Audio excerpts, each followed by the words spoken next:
जैसा कि आप जानते हैं कि कांग्रेस पार्टी ने पिछले दिनों संविधान बचाओ रैलियां भी निकाली थी और इस क्रम को हम जारी रखेंगे, क्योंकि हमारा जो संविधान है उसको सुरक्षित रखना हमारा कर्तव्य बनता है। श्री राहुल गांधी जी ने भी बार बार इस मुद्दे को उठाया और कई बार उन्होंने विधानसभा में भी, पार्लियामेंट में भी इसका जिक्र किया और हम चाहते हैं कि हम संविधान को भी सुरक्षित रखने के लिए हर कदम उठाते रहें।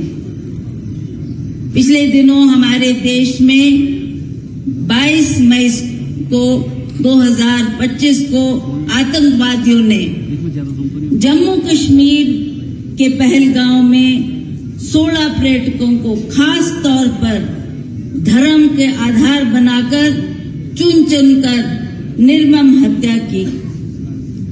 पाकिस्तान के साथ जो भी जंग हुए, चाहे वो 1948 का था, चाहे वो 1965 का था, चाहे वो 1971 का था, चाहे वो 1999 का कारगिल जंग, पाकिस्तान को मुंह की खानी पड़ी।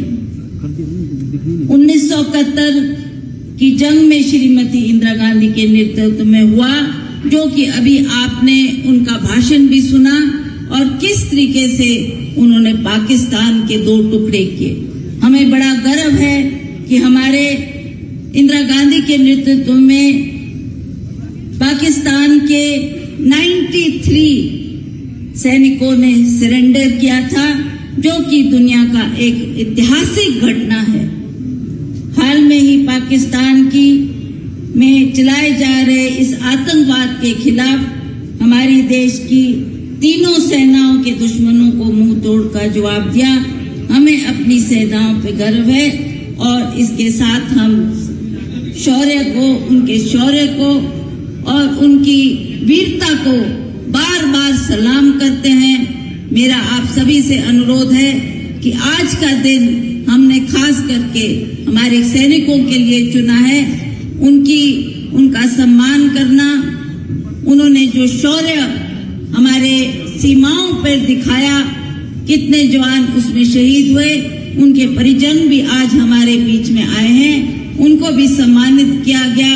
उन्होंने जिस धैर्य के साथ इसका सामना किया है, हम उनको नमन करते हैं। हमें खुशी है कि इस अवसर पर हम उनको बुलाकर हमारी सरकार ने भी उनको सम्मानित करने का काम किया है।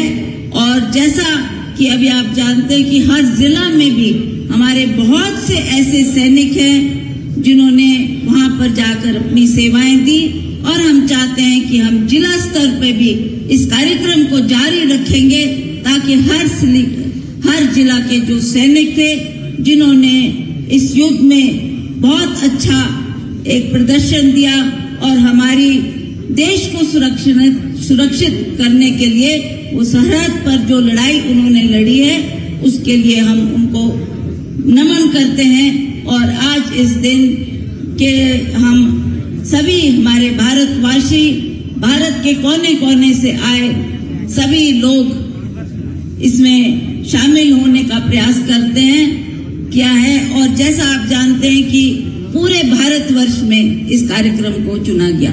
अभी मुकेश जी ने शिमला एग्रीमेंट की बात की, तो इसलिए शिमला इस कार्यक्रम के लिए चुना गया कि यहाँ एक बहुत इम्पोर्टेंट समझौता जो उस वक्त के तत्कालीन प्रधानमंत्री इंदिरा गांधी जी और हमारे जुल्फिकार अली भुट्टो ने आकर जो एग्रीमेंट यहाँ अब राजभवन में साइन किया था, उसके सम्मान में, उस याद में हमने इस कार्यक्रम को शिमला में किया है। तो मैं फिर से उन महान वीरों को जिन्होंने अपना देह त्यागा है हमारी सुरक्षा के लिए, हमारे लिए लड़ते हुए शहीद हुए हैं, उनको हम सभी नमन करते हैं। आप सबको जय हिंद, जय हिमाचल। ये जय हिंद सभा आयोजित करने का जो आयोजन है, वो हमारे नेता राहुल गांधी जी ने हमें और खड़गे साहब ने हमें बताया कि ये सभा आयोजित करनी चाहिए। जब भी पहलगाम का इंसिडेंट 22 तारीख को हुआ, तुरंत बाद अगर पहले बार कोई गया है वहां पे तो राहुल गांधी जी वहां पे पहुंचे थे। जो हमारे पेशेंट्स थे वहां पे श्रीनगर हॉस्पिटल में, उनके आंसू पोंछने के काम उन्होंने किए। बाकी के लोग जो दिल्ली में एडमिट थे उनको दिल्ली में मिले। इतना ही नहीं तो पुंछ में उसके बाद में जो हल्ला हुआ तो पुंछ के भी हमारे जो घायल हुए लोग हैं उनके पास भी वो गए और उन्होंने प्राइम मिनिस्टर को भी बोला कि अभी वक्त है कि राजनीति नहीं करके हम सब ने एक साथ खड़ा रहने की। और इस स्थान का महत्व ये इतना है मगध साहब कि यही स्थान है जहां से 500 मीटर दूर हमारा शिमला समझौता हुआ था। और शिमला समझौता क्या है? जो शिमला समझौता है उसमें हमारे जुल्फिकार अली भुट्टो और हमारी इंदिरा गांधी जी, इन दोनों प्रधानमंत्रियों ने आश्वासन दिया था कि हमारे दोनों देशों के बीच में तीसरा कोई हम आने नहीं देंगे। और उसका बिल्कुल विपरीत यहाँ पे हो गया है। हमने तीसरे आदमी को यहाँ पे इंटरफेयर करने के मौका दिया है और वो अमेरिका का राष्ट्राध्यक्ष है जिन्होंने डिक्लेयर कर दिया कि समझौता हो गया, सीज फायर हो गया। तो यह अधिकार किसने दिया उनको? जब हमने इतने हमारे लोगों ने प्राण अर्पण करके अपना जान दे के अपनी जब ये किया है तो उनका कोई अधिकार नहीं उनको मिलता कि वो सीज फायर के लिए एक तरफा करे। हमारे तीनों दलों के प्रमुख जिनको प्रधानमंत्री जी बोलते हैं कि हमने छूट दी थी कि आपको जैसे चाहिए वैसे करो, लेकिन फिर उनको पूछा गया कि नहीं, हम भारत सरकार के साथ है, पूरे तहे दिल से साथ है, लेकिन कुछ सवालों के जवाब हमें चाहिए। इस जवाब हम मांग रहे हैं एक एक करके, क्योंकि इस जो जवाब नहीं मिलेंगे तो हमारे जो लोग हैं इनके जो बलिदान दिए हैं उनका बलिदान व्यर्थ नहीं जाना चाहिए, इतना हमें लगता है। ये शिमला करार के अनुसार हमारा जो निश्चय हुआ था कि दोनों भी देश है वो देश मिलकर तय करेंगे और एक पीस एग्रीमेंट उन्होंने किया था, लेकिन उसका कोई भी आदर रखा नहीं गया। और दुर्भाग्य की बात यह है कि जैसे ही पहलगाम की घटना हुई उसके 2-3 दिनों के बाद में पाकिस्तान ने शिमला करार रद्द कर दिया है।